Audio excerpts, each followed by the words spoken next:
There's a longing buried deep in the human soul, a quiet ache for something more, something higher. Like a distant call from within, it stirs beneath the noise of daily life. That feeling, the search for meaning, for purpose, for truth, is not new. It's ancient. And over 800 years ago, a Persian mystic named Farid Attar captured that longing in one of the most powerful spiritual allegories ever written, The Conference of the Birds. This isn't just a story about birds. It's a story about us, our confusion, our struggle, and our journey to wake up to something greater than ourselves. And if you stick with me, I promise you, this tale might just change the way you see your life. Let's rewind the clock. It's the 12th century. Persia is flourishing with poetry, philosophy, and deep spiritual inquiry. And amidst this golden age of thought, a Sufi poet and mystic named Attar pens a masterpiece. He calls it Manṭiq-uṭ-Ṭayr, which translates to the Conference of the Birds. At first glance, it might seem like a whimsical fable, a group of birds setting out to find their true king. But as the pages unfold, it becomes clear. This is no ordinary story. It's a mirror for the soul. Each bird, each valley, each trial reflects a part of our own spiritual journey. The story begins with a grand gathering. All the birds of the world come together. There's chaos, there's chatter, and above it all, there's a question. Who is our king? Who will lead us? Enter the hoopoe, a wise, regal bird, often seen as a symbol of spiritual guidance. The hoopoe speaks with authority and compassion, telling the other birds that they do have a king, one far greater than any they've known. His name is Simurgh, a mythical bird who lives in a faraway land, beyond mountains and deserts and illusions. But the journey won't be easy. To find the Simurgh, each bird must shed their fears, their attachments, and everything they think they know. It's not just a physical journey, it's a soul's pilgrimage. And just like us when faced with the unknown, the birds hesitate. Each one has an excuse. The nightingale says he's too in love with a rose. The parrot is obsessed with immortality. The peacock longs to return to paradise but doesn't want to work for it. The duck says he's already holy, living near the water. And the finch, well, he's just afraid. Sound familiar? These birds aren't just characters in a tale. They're reflections of us, our distractions, our fears, our desires, our pride. Attar masterfully holds up a mirror to the human condition. We say we want truth, love, freedom. But when the path asks something of us, we hesitate. We cling to what's comfortable. We protect our egos. We avoid the climb. But the hoopoe doesn't give up. Patiently, passionately, he calls each bird to rise above their excuses. He tells stories, parables within the parable to wake them up. He reminds them, if you want to find the divine, you have to lose yourself. Eventually, after much protest and persuasion, a group of birds agrees to go. And so begins the most profound part of the journey, the passage through the 7 valleys. Each valley represents a spiritual state, a stage of transformation, and each one strips away a layer of illusion, bringing the seeker closer to truth. The first is the Valley of the Quest.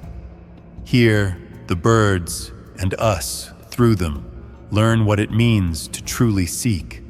Not just want something, but burn for it. Yearn for it so deeply that the world starts to blur. In this valley, seekers learn that questions are more valuable than answers, that the journey itself matters more than the destination. The truth isn't something you find, it's something you become ready to see. Then comes the Valley of Love. And this isn't Hollywood love. This is love that burns you alive. Love that melts the self, that consumes ego, that tears down everything you thought you were. It's terrifying, but it's beautiful. Here, love isn't a feeling. It's a force, a fire that purifies. In this valley, the birds learn that only through surrendering to love can they continue the path. But many can't take the heat. Some turn back. Some fall away. Sound familiar again? How many of us ask for love but run when it asks us to grow? And maybe that's the point. The Conference of the Birds isn't a tale to be read passively. It's a mirror. Every valley they cross, we're meant to cross too. Every fear they face, every loss they endure, it's our own. Attar doesn't write to entertain, he writes to awaken. He's not giving us answers. He's inviting us to start asking deeper questions. So what happens when the birds go deeper? What happens when they face knowledge, detachment, bewilderment, and eventually, the annihilation of the self? Can they handle what they find at the end of their journey? More importantly, can we? Stay with me. In the next part, we'll walk through the rest of the 7 valleys and arrive at a revelation so powerful, it might just shift the way you see yourself and the divine forever. Next, the birds enter the valley of knowledge, but not the kind that fills books or boosts egos. This valley is about inner knowing, the kind of truth that doesn't come from the outside, but from deep, still silence within. In this valley, the birds discover that true wisdom isn't about learning more. It's about unlearning what isn't real. The mind, so busy, so proud, has to take a step back. The heart, once hidden, begins to lead. But this kind of knowing is dangerous to the ego. It doesn't flatter. It dissolves. It tells you, you are not who you think you are. And that shakes many birds to the core. Because knowledge like this comes with a price, the comfort of certainty. Here, many birds begin to crack, not from failure, but from the unbearable light of truth shining in. Now the journey enters the valley of detachment. This is where things get serious. Because if you want to reach the Simurgh, if you want to find the divine, you have to give up everything that isn't it. All your status, your name, your reputation, even your desires for paradise, for spiritual rewards. All of it must fall away. And this hits the birds hard. They start realizing they can't carry their identities into the realm of truth, the me they've clung to their whole lives. It can't make this journey. But here's the paradox. The more they let go, the lighter they become. The more they surrender, the freer they feel. They start to understand. Freedom isn't having it all, it's needing nothing. And maybe, just maybe, the real prison wasn't the world, but their own attachments to it. With fewer birds remaining, the brave ones reach the Valley of Unity. And here, something extraordinary happens. They begin to see that all is one. The veil that separates self and other, this and that, begins to dissolve. The boundaries blur. Everything is part of the same cosmic dance. They see divine beauty in every feather, every gust of wind, every speck of dust. They realize there was never anything outside of God. Every moment, every being, every tear, they were always within it. But unity comes at a cost. It means letting go of duality, of the stories that define us. It means giving up the idea that you're separate, special, alone. And for those still holding on to ego, this is unbearable. Some birds break, others vanish into the light. And maybe you feel that too. This stage of the journey, the Valley of Unity, forces us to question everything we think we are. Who are we without our titles, our past, our pain? What if there was never a separation to begin with? What if we've been searching for something that's already inside us? Now comes one of the most mysterious and haunting stages, the Valley of Bewilderment. You'd think that with all this spiritual insight, things would get clearer. But they don't. They get more confusing, more dreamlike, more strange. The birds begin to lose all sense of logic, of linear time, of control. They can no longer tell up from down, self from other.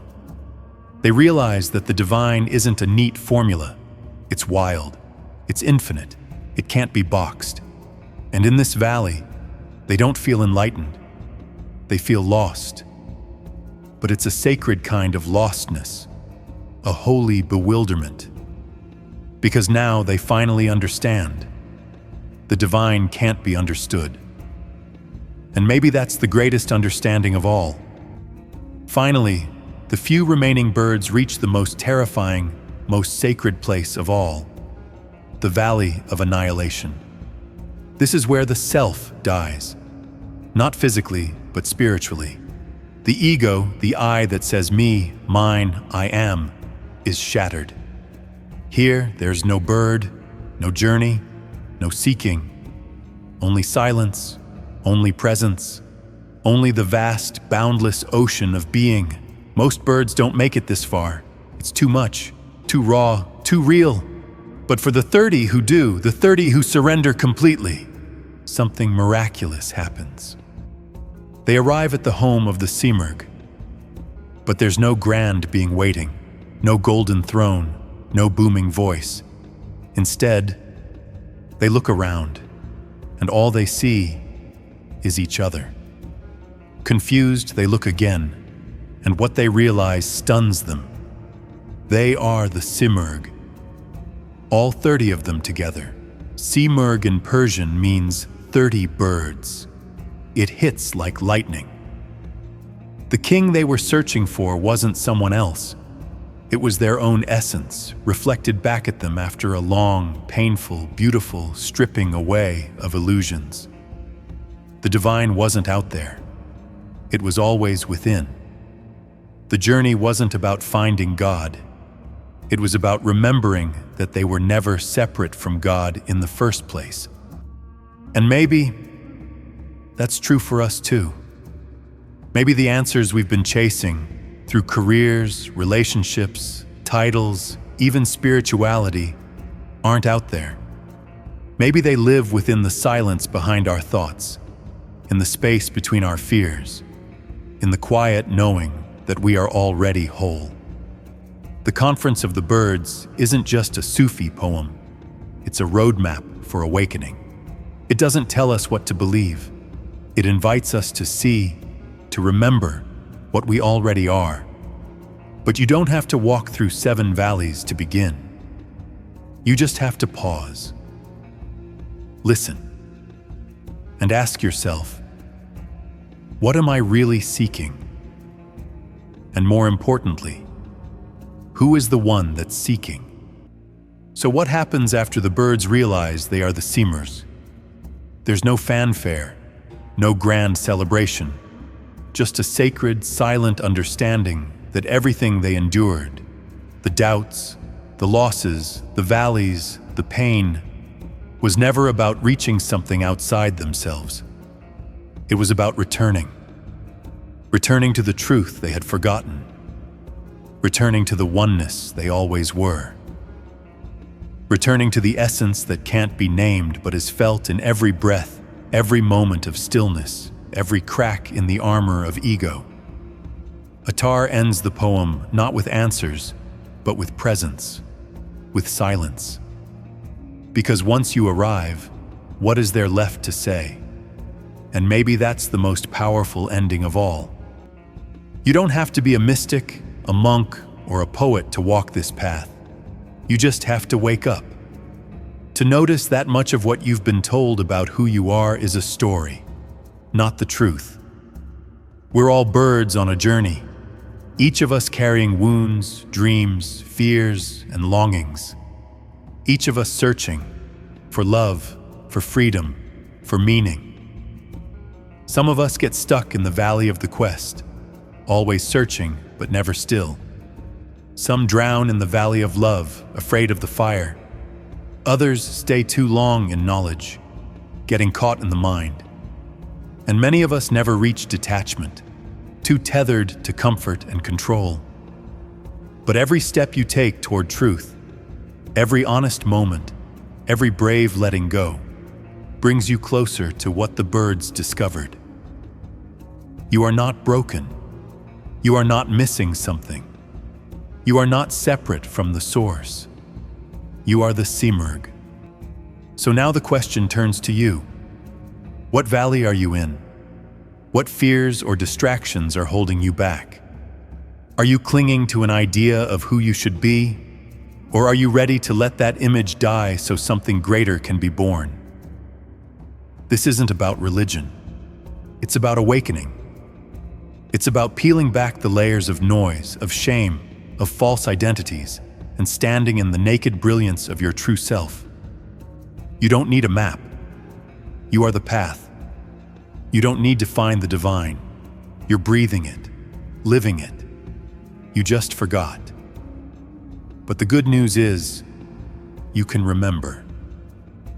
Right here, right now.